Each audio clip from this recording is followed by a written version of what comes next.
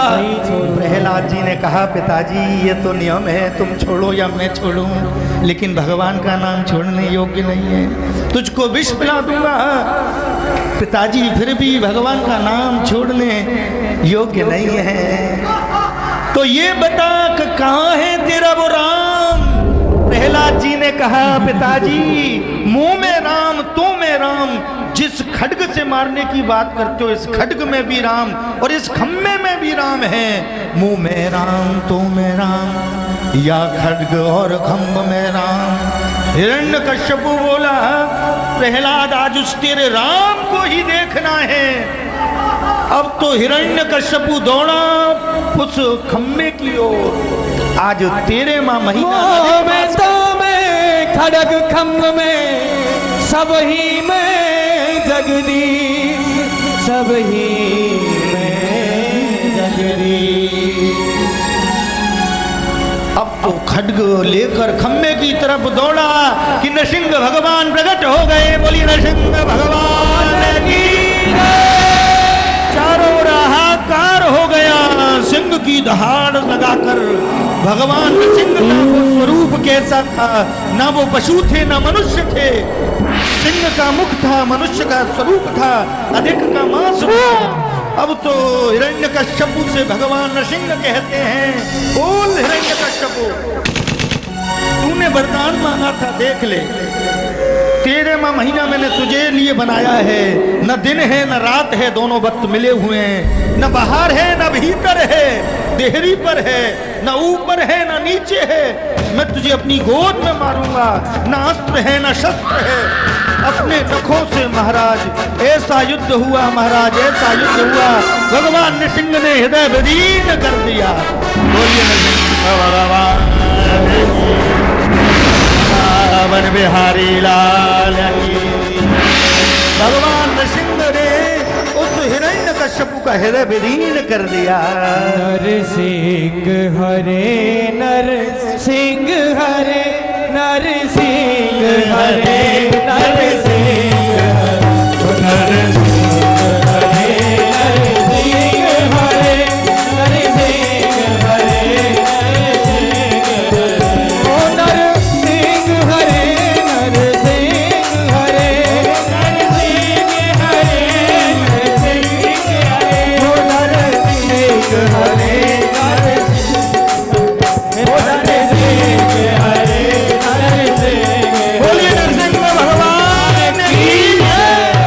आपको मालूम है ना अस्त्र से ना शस्त्र से भगवान नृसिंह ने अपने नखों से हृदय विदीर्ण कर दिया।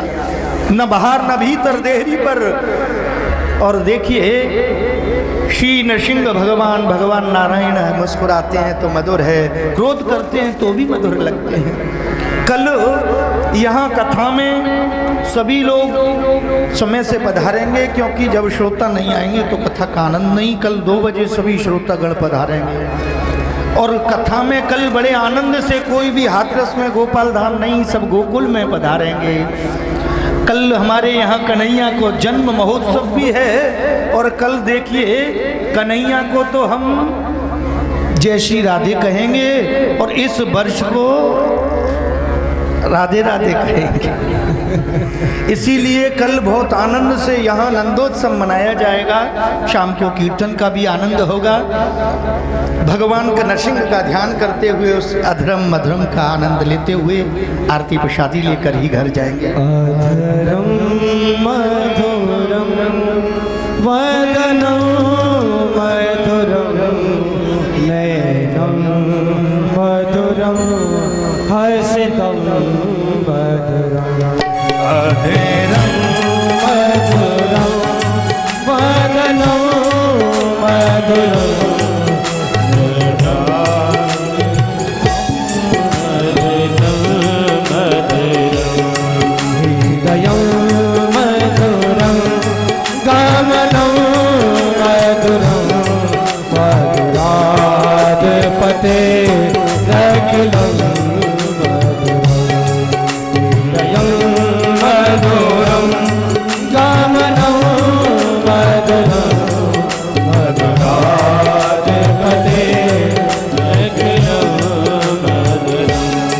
वचनं मधुरं चरितं मधुरं वचनं मधुरं वदनं मधुरं चरितं मधुरं भ्रमतं मधुरं मधुराधिपते रखिलं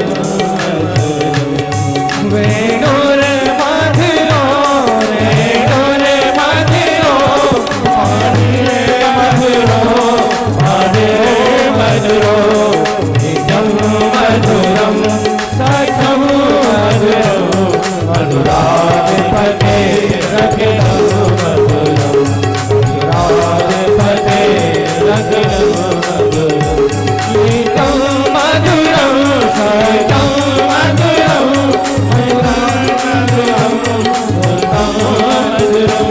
गीतं मधुरं पीतं मधुरं वन्तं मधुरं सुतं मधुरं रूपं मधुरं तिलकं मधुरं मधुराधिपते रखिलं मधुरं मधुरं मधुरं मधुरं मधुराधिपते रखिलं मधुरं करणं मधुरं करणं मधुरं हरणं मधुरं स्मरणं मधुरं अमृतं मधुरं अमृतं मधुरं मधुराधिपते रखिलं मधुरं गुंजा मधुरा माला मधुरा यमुना मधुरा वीथि मधुरा अनिलं मधुरं कमलं मधुरं मधुराधिपते मधुरं गोपी मधुरा लीला मधुरा युक्तं मधुरं युक्तं मधुरं कृष्णं मधुरं कृष्णं मधुरं मधुराधिपते रखिलं गोपी मधुरा गावो मधुरा रसिर मधुरा रसिर मधुरा फलितं मधुरं फलितं मधुरं मधुराधिपते रखिलं मधुरं अभयं मधुरं भजनं मधुरं नयनं मधुरं हसितं नयनं मधुरं हसितं बोलिए श्री नृसिंहदेव भगवान की। कल आनंद से नंदोत्सव के आनंद में सभी लोग सज धज कर बधाई गाते हुए आनंद से नंद बाबा के यहाँ पधारेंगे। बोलिए श्री नृसिंह भगवान।